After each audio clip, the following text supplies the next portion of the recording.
The Justice Department just opened yet another investigation into a vocal critic of the president.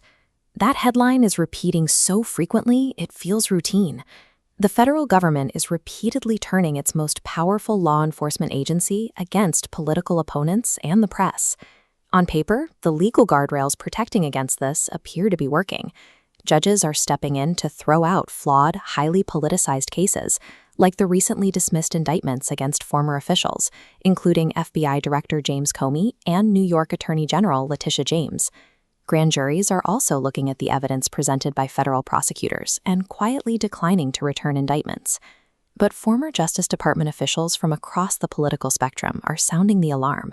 They warn that securing a guilty verdict in a court of law isn't actually the objective. The objective is to establish a new institutional standard.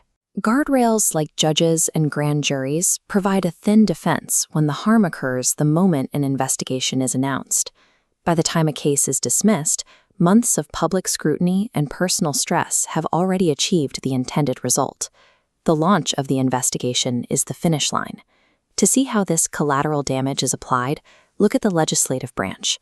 Recently, at least 6 Democratic lawmakers were placed under federal investigation for a single public statement, a video reminding service members that they have the right to refuse illegal orders. Senator Elissa Slotkin was among those targeted in the sweep.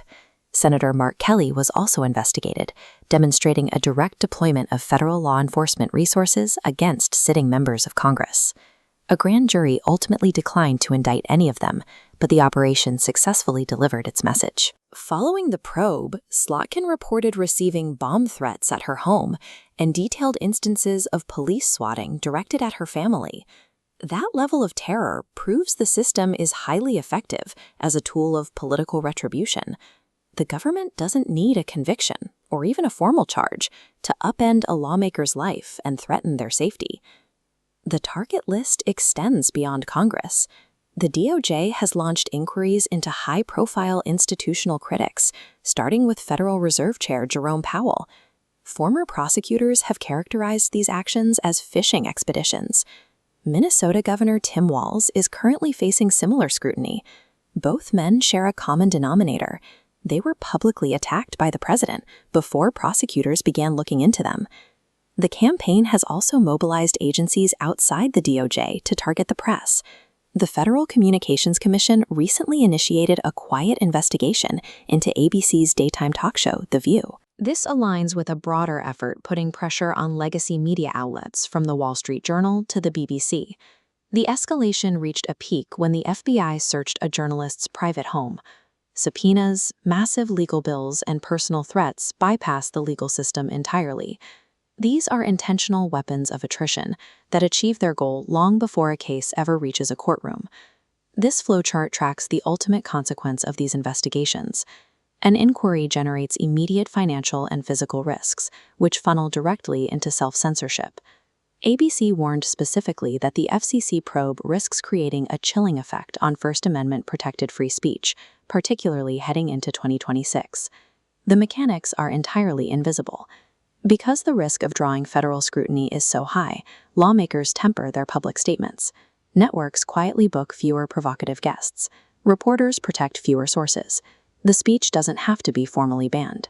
The government simply raises the personal cost of dissent until the speech quietly disappears. We are locked in an institutional trap.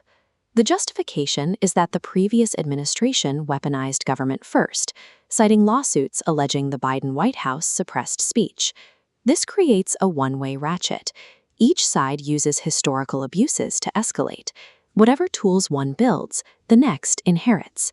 Former DOJ officials from both parties, including those who served under George H.W. Bush, are calling this a coordinated subversion of the criminal justice system.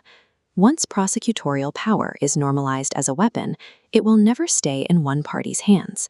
The only real question left is who will be targeted next once the other side inevitably holds the subpoena.